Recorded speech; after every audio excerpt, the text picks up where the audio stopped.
같이 한번 기도하겠습니다. 사랑하는 하나님, 우리가 주님께 피합니다. 두려울 때 내 주님을 의지합니다. 두려움이 없을 수 없으니 의지하는 법을 배우겠습니다, 주님. 그때 우리 모든 두려움을 없이 하여 주시고 우리의 삶에 하나님께서 주시는 모든 시간이 헛되지 않다는 것을 기억할 수 있는 사람 되게 하여 주시고 그래서 주 앞에서 걸어가는 우리의 발걸음이 항상 하나님 앞에서 기쁘고 행복할 수 있는 하나님의 사람 되도록 주여 도와주옵소서. 모든 말씀 예수님 이름으로 기도드립니다. 아멘. 하나님이 우리에게 주시는 말씀은 시편 56편 1절부터 13절까지의 말씀입니다. 시편 56편 1절부터 13절까지의 말씀입니다.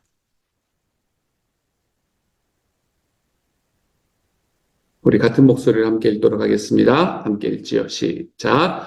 하나님이여 내게 은혜를 베푸소서. 사람이 나를 삼키려고 종일 침이 압제하나이다. 내 원수가 종일 나를 삼키려 하여 나를 교만하게 치는 자들이 많사오니 내가 두려워하는 날에는 내가 주를 의지하리이다. 내가 하나님을 의지하고 그 말씀을 찬송하올지라. 내가 하나님을 의지하였은즉 두려워하지 아니하리니 혈육을 가진 사람이 내게 어찌하리이까. 그들이 종일 내 말을 곡해하며 나를 치는 그들의 모든 생각은 사악이라. 그들이 내 생명을 엿보았던 것과 같이 또 모여 숨어 내 발자취를 지켜보나이다. 그들이 악을 행하고야 안전하오리이까. 하나님이여 분노하사 뭇 백성을 낮추소서. 나의 유리함을 주께서 계수하셨사오니 나의 눈물을 주의 병에 담으소서. 이것이 주의 책에 기록되지 아니하였나이까. 내가 어뢰는 날에 내 원수들이 물러가리니 이것으로 하나님이 내 편이심을 내가 아나이다. 내가 하나님을 의지하며 그의 말씀을 찬송하며 여호와를 의지하여 그의 말씀을 찬송하리이다. 내가 하나님을 의지하였은즉 두려워하지 아니하리니 사람이 내게 어찌하리이까. 하나님이여 내가 주께 서원함이 있사온즉 내가 감사제를 주께 드리리니 주께서 내 생명을 사망에서 건지셨음이라. 주께서 나로 하나님 앞 생명의 빛에 다니게 하시려고 실족하지 아니하게 하지 아니하셨나이까. 아멘. 아멘. 오늘의 말씀도 다윗이 쓴 시편입니다. 다윗이 쓴 시편인데 오늘의 말씀은 우리에게 이 말씀이 언제 쓰여졌는가라는 그 배경을 말씀해 주시는 배경이 있는 시편입니다. 오늘의 말씀의 배경은 이렇게 이야기합니다. 지휘자를 따라 요낫 엘렘 르호김에 맞추어 부르는 노래, 다윗의 믹담, 블레셋 사람이 가드에서 다윗을 붙잡았을 때에 다윗이 지은 시라고 이야기를 합니다. 요낫 엘렘 르호김 뭔지 몰라도 괜찮습니다. 이게 그때 당시 악기들 이야기를 하는 거기 때문에 그리고 박자들을 이야기를 할 수도 있기 때문에 모르셔도 괜찮고요. 여기서는 블레셋 사람이 가드에서 다윗을 붙잡았을 때에 다윗이 지은 시다. 블레셋 사람들이 다윗을 가드에서 붙잡은 때가 언제인가 하면 다윗이 이스라엘 지역에 도저히 자기가 숨어 있을 곳이 이제는 없어서 블레셋 땅으로 도망치지 않습니까? 그렇죠? 이렇게 블레셋 땅으로 도망쳐가지고 그곳에서 어떻게 좀 마음 좀 편하게 살아가 보나 라고 생각을 하고 있는데 갑작스럽게 블레셋 왕이 뭐 하자고 그러나 하면 신하들하고 함께 마음을 모아가지고 이제 이스라엘을 치자 그러는 거예요. 주변에 있는 이스라엘 백성들을 자기가 쳐서 돌아왔다라고 이야기하면서 자기가 이제 그렇게 거짓말을 하면서 그러면서 자기가 빼앗았던 사실은 다른 민족을 치고 돌아오면서 빼앗았던 것들 이렇게 상납을 하면서 잘 살고 있었는데 갑자기 이스라엘하고 전쟁을 하겠다는 겁니다. 그러면서 이제 다윗도 같이 가자 이렇게 이야기를 하고 있는 거죠.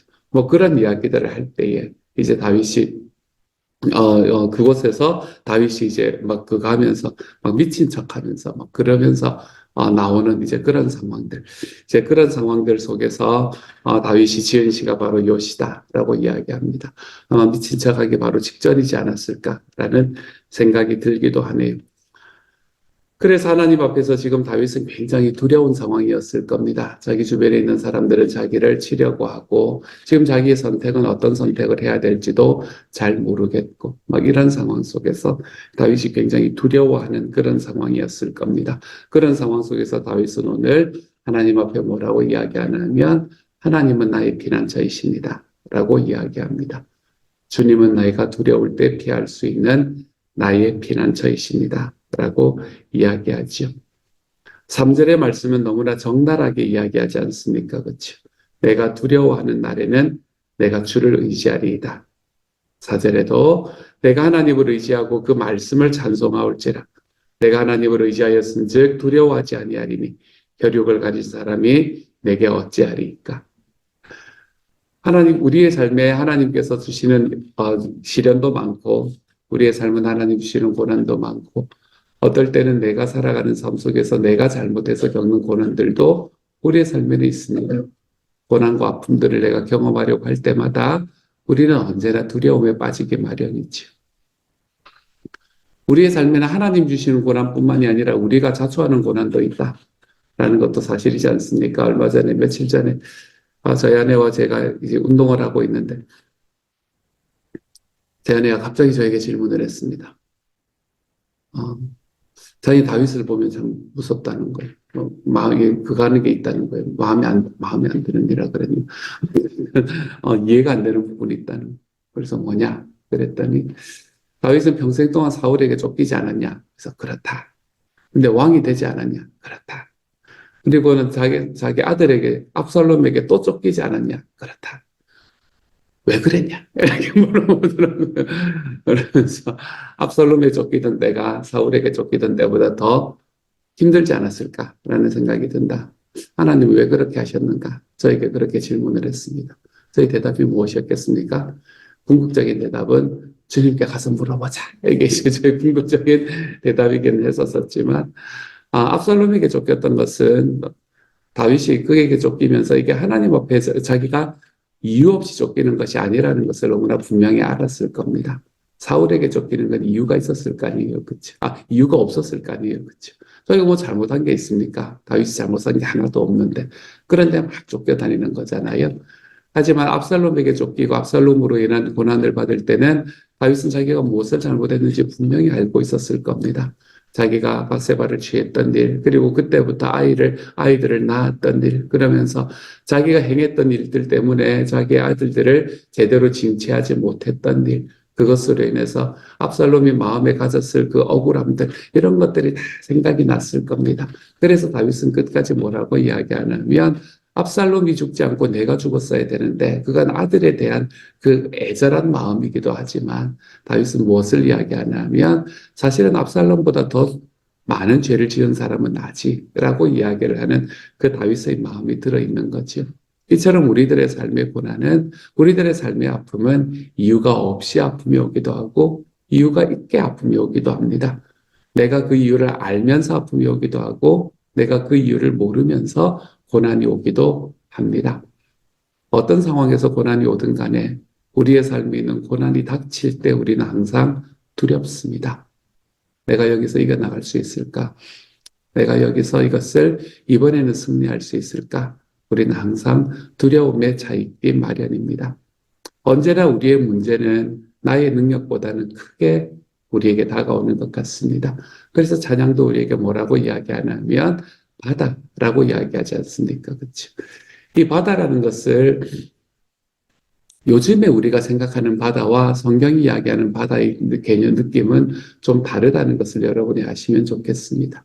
당시에 베드로가 물에 빠져들어갈 때 왜 예수님 따라서 물 위로 가다가 바닷물에 빠져갈 때 또는 갈릴리 바다 같은 것을 건너가다가 풍랑을 만났는데 제자들이 이제 죽게 되었다라는 이야기를 하는 그런 상황 속에서 뭐가 그렇게 그냥 뭐 이렇게 해서 나오면 되지 않나라고 생각이 들 수도 있겠지만 그때 당시에 바다라는 것은 지금 우리가 알고 있는 우리가 어떻게 그거 할 수 있는 매니지할 수 있는 제어할 수 있는 바다의 개념이 아니었었습니다. 바다는 절대로 제어할 수 없는 곳. 그래서 성경은 우리에게 이 바다라는 것을 혼돈, 하나님의 질서가 들어오지 않는 혼돈의 대명사로 바다를 사용을 합니다. 그리고 이 히브리어는 얌이라고 이야기하는 이 바다는 결국에는 하나님께서 다스리시지 않으시면 절대로 다스림을 받을 수 없는 그런 곳이라고 이야기를 하고 있는 거지요. 우리들의 삶에 다가오는 아픔과 고통이 그렇다는 겁니다. 우리의 삶에 다가오는 것은 내가 매니지할 수가 있는 게 아니에요.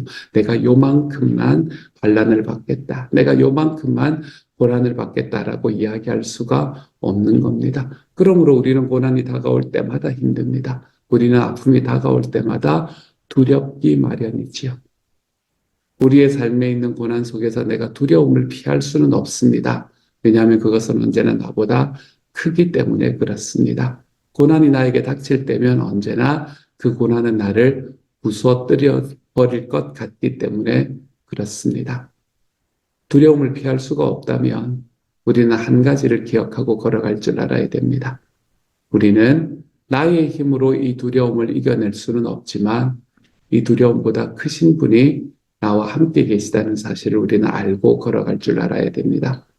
이 두려움보다 훨씬 더 크신 분, 이 두려움보다 능력이 있으신 분, 그분이 나의 하나님이다 라는 그 사실을 믿고 걸어갈 줄 알아야 됩니다.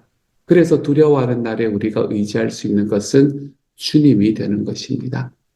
우리가 의지한다라고 이야기하는 것은 내가 나보다 힘이 없는 사람이나 아니면은 그 상황들을 잘 매니지할 수 없는 사람을 의지하며 사는 것은 의미가 없지 않습니까? 그렇죠?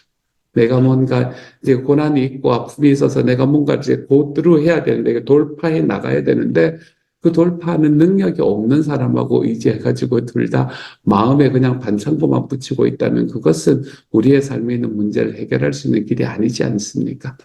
우리가 주님께 의지해야 하는 일은 우리가 주님께 의지하면 주님께서는 그 모든 고난들을 이겨나갈 수 있는, 능히 이겨나갈 수 있는 힘을 허락해 주시는 분이 바로 우리 주님이시기 때문에 그렇습니다.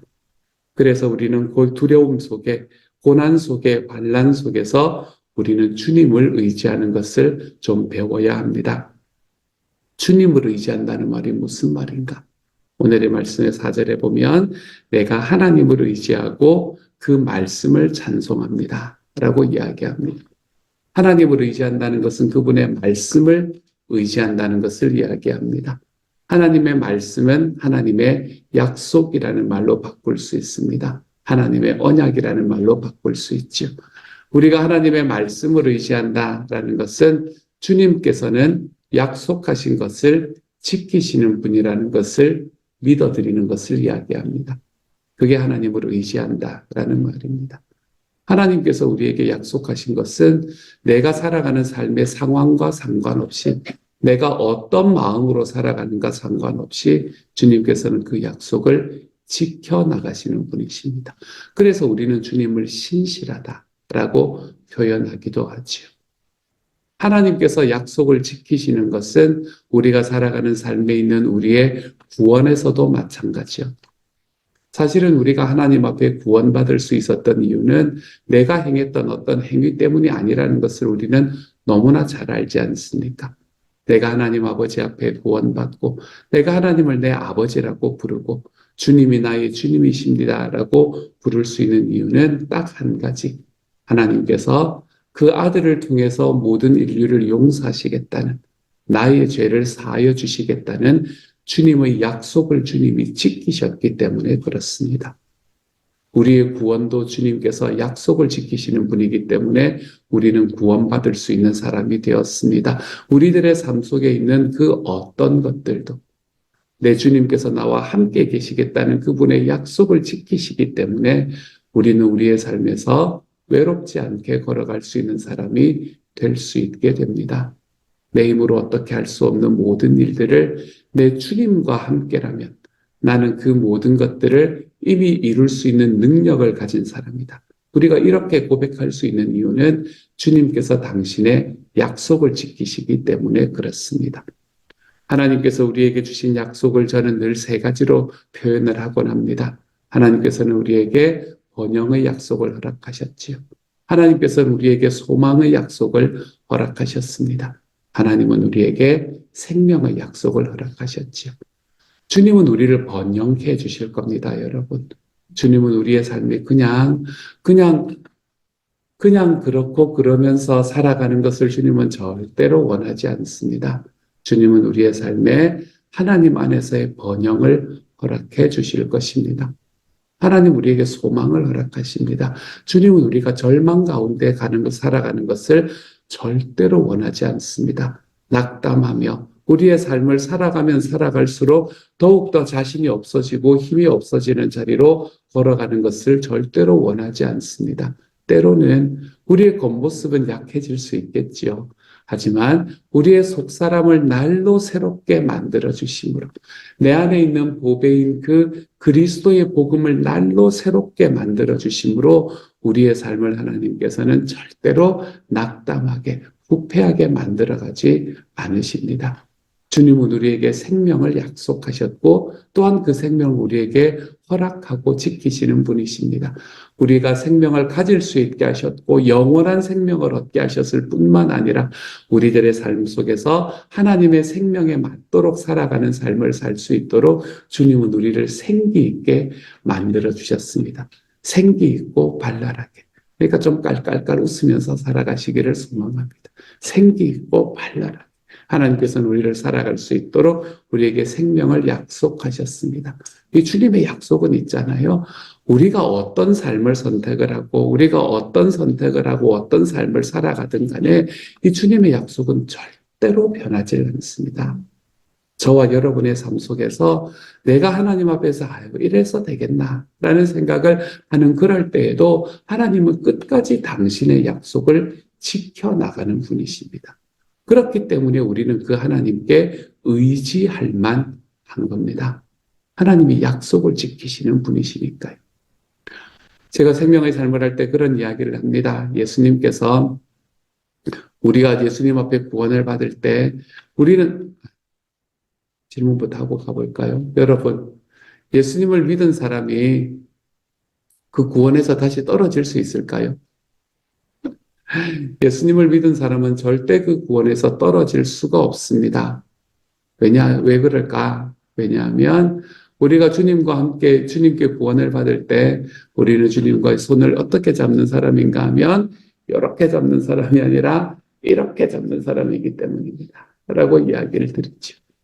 여러분, 주님께서 나를 꽉 잡으시고 내가 주님을 꽉 잡는 겁니다. 그때가 내가 예수님을 영접하는 순간입니다. 그런데 살아가다 보면 항상 하나님 앞에 우리의 믿음이 확실하게 살아갑니까? 그렇지 않을 수도 있잖아요. 그렇죠? 그래서 어떨 때는 내 손이 좀 놓여집니다. 하나님 진짜 살아 계십니까? 하나님 정말 있는 거 맞아요? 내 아버지 맞습니까? 이러면서 우리의 손이 좀 놓여져 갑니다. 그렇게 내 손이 좀 놓여지는 순간에 내가 예수님을 이렇게 잡고 있다가 내가 예수님의 손을 이렇게 좀 놓는 순간에 내가 주님의 손에서 벗어날 수 있습니까? 그럴 수 없습니다. 왜요? 주님은 약속하신 대로 나를 꽉 붙들고 계시기 때문에 그렇습니다. 그것이 우리의 구원입니다.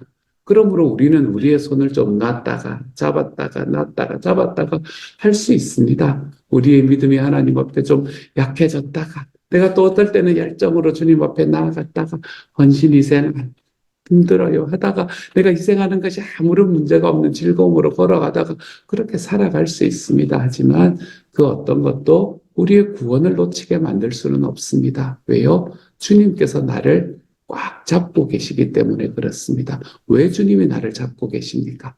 그분이 나를 붙잡고 계시는 이유는 그렇게 하시겠노라 약속하셨기 때문에 그렇습니다. 주님은 하나님의 약속을 지키시는 분입니다. 그러므로 그 하나님의 약속을 믿고 내 주님께 의지하며 나아가는 하나님의 사람이 되어 가시기를 소망합니다. 오늘의 말씀 이야기하는 것처럼 주님을 의지하는 것은 주님의 말씀을 믿는 것이다. 내 주님의 말씀을 의지하는 것이다.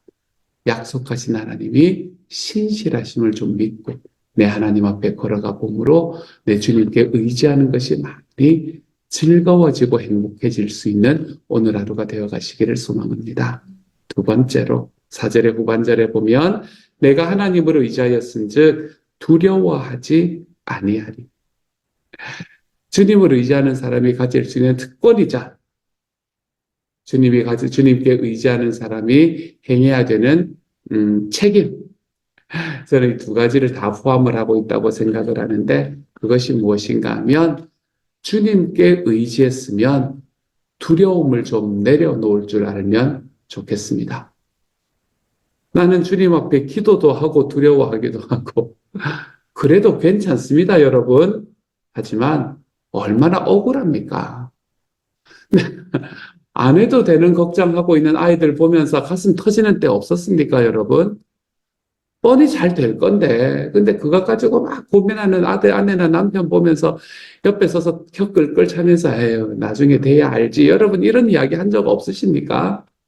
우리가 하나님 앞에 두려움 속에서 내가 주님께 의지하면 주님께서는 그 모든 두려움들, 내 삶에 있는 고난과 아픔들을 하나님의 능력으로 딜해 주시겠다 말씀하셨는데, 여전히 내가 두려워하고 있으면 얼마나 억울해요, 여러분. 그러니까 내가 두려워하는 게 죄다 이런 이야기를 하는 게 아닙니다. 그러므로 이건 특권이자 우리 삶의 책임이라고 이야기하는 겁니다. 내가 하나님 앞에 피하고 하나님께서 나의 주님이 되신다는 걸 알고 나에게 약속을 지키시는 하나님을 붙들고 그분을 의지하기 시작하면 나의 삶을 하나님께서 처음부터 끝까지 인도해가 주시는 분이 나의 하나님이다. 이거 딱 믿어드렸으면 그러면 그 다음부터는 내 삶의 두려움들을 하나님께 맡겨드리는 삶을 살아가면 얼마나 행복한지 모릅니다. 우리가 이 길을 선택하며 가면 예수 믿는 게 즐거워집니다. 저는 여러분이 예수 믿는 것이 저처럼 많이 즐거웠으면 좋겠어요. 예수 믿는 게 진짜 좋거든요. 너무너무 재밌거든. 제가 재수 없다는 이야기를 사람들에게 들어가면서도 요즘은 그런 이야기를 하지 않습니다. 어떤 분이 그렇게 이야기를 하셨습니다. 상공부를 하는 중에 이제 요즘에 생명언어의 삶을 하면서 일어나서 먹어라. 아직도 갈 길이 많이 남았다라는 이야기를 이제 같이 외웠단 말이에요. 일어나서 먹어라. 아직도 갈 길이 많이 남았다. 하나님께서 이 엘리야를 격려해 주는 이야기였거든요. 근데 엘리야를 격려해 주는 격려의 말을 이렇게 하고 있는데 우리 격려의 말을 하면서 살아갑시다. 이렇게 연습해 봅시다라고 이제 이야기하고 있는데 한 분이 그 말씀을 다 연습을 하고 오셔서는 뭐라고 이야기하시냐면 아직 갈 길이 많이 남았다 그러는데 아유, 어쩌나, 이런 생각이 들더라라는 이야기를 하시더라고요. 아유, 지금도 그런데, 아유, 어쩌나, 또 많이 남았다네. 막 이런 생각이 드는 그런 분이 계셨다라는 이야기를 하더라고요. 그래서 제가 재수없게 여겨지는 것을 그거 하면서, 감수를 하면서 그렇게 말씀드렸습니다. 저도 옛날에 그런 생각을 할 때가 있었는데, 요즘엔 아침에 일어나면 가슴이 두근두근합니다. 예수님께서 나를 오늘은 나에게 어떻게 역사하실까? 제가 지난해 마지막 주에 드렸던 설교, 올해 366번의 아침을 가슴 두근두근함으로 좀 맞아보자. 우리가 그렇게 말씀을 드리지 않았습니까? 그렇죠? 요즘 그렇습니다. 아침에 일어나면 가슴이 두근두근합니다. 제 삶이 늘 기쁨만 있는 게 아니잖아요. 그렇죠? 어떨 때는 아픔들, 저희 아내한테 여보, 오늘은 뭐 그만 이야기하면 안 될까? 뭐 이러면서 일단 오늘의 일을 내일로 넘기는 막 이런 일들이 저희 삶에 있거든요. 하지만 하나님과 함께 살아가는 것이 얼마나 즐거운지 모릅니다. 매일매일의 저희 삶 속에서 저를 인도해 가시는 하나님, 저희 시간을 통해 저를 자라게 만드시는 하나님을 보는 게 너무 즐겁습니다. 우리의 삶에서 이렇게 가슴 두근두근 하면서 하나님을 만나는 시간, 저는 예수 믿는 시간이 이런 시간이거든요. 그래서 저는 앞 갈 길이 많이 남았다 그러면 너무 행복합니다. 야, 이걸 앞으로 50년을 더 할 수 있단 말이야. 막 이런 생각이 들어요. 그렇죠? 그냥 안 될 수도 있지만 그냥 그렇게 생각해 보는 거예요. 50년을 더 할 수 있단 말이야. 막 이러면서. 하나님께서 저와 여러분에게 주시는 이 길을 걸어가는 것이 얼마나 행복한 길인지 모릅니다. 이 행복한 길을 걸어가면서 여러분 마음속에 근심 가득하게 있고 두려움 채워서 우리에서 오늘 어떡할까 이런 고민 그것으로 내 머리 막 쓰게 만들면서 이렇게 살 이유가 없지 않습니까? 우리의 삶에서 힘들고 어려움이 있으면 주님께 의지하십시오. 그분의 약속을 믿어드리십시오. 그리고 약속을 믿어드리고 의지했다면 내 하나님 앞에서 이제는 두려움을 내 삶에서 주님께 맡겨드리는 삶을 좀 살아가십시오. 그래서 주님께서 나의 두려움을 맡아주셨으니 그분이 나와 함께 이 모든 일을 행해 나가고 있으니 나는 더 이상 두렵지가 않습니다. 네, 하나님 앞에 이렇게 좀 고백하며 살아가서 우리의 오늘 하루의 삶이죠. 야, 오늘은 주님이 나에게 어떤 일을 벌이실까? 가슴이 두근두근하면서 살아가 볼 수 있는 하나님의 사람이 되어 가시기를 우리 주님의 이름으로 축복합니다. 같이 한번 기도하도록 하죠. 사랑하는 하나님, 주를 두려워하는 내가 두려워하는 날에는 내가 주님을 의지하겠습니다. 내가 하나님을 의지하고 그 이름, 그 말씀을 찬송하겠습니다. 내가 하나님을 의지하였은즉 두려워하지 아니하겠습니다. 오늘 말씀이 우리에게 이야기하는 이 말씀이 저희가 오늘 하루 살아갈 수 있는 본이 될 수 있게 하여 주시고 제가 그렇게 살아가라라고 이야기하는 하나님의 명령으로 다가오게 하여 주시고 주님 그래서 우리가 하나님과 함께 걸어가는 오늘 하루 하나님 때문에 오늘 하루 하나님이 나를 어떻게 만들고 빚어주실까?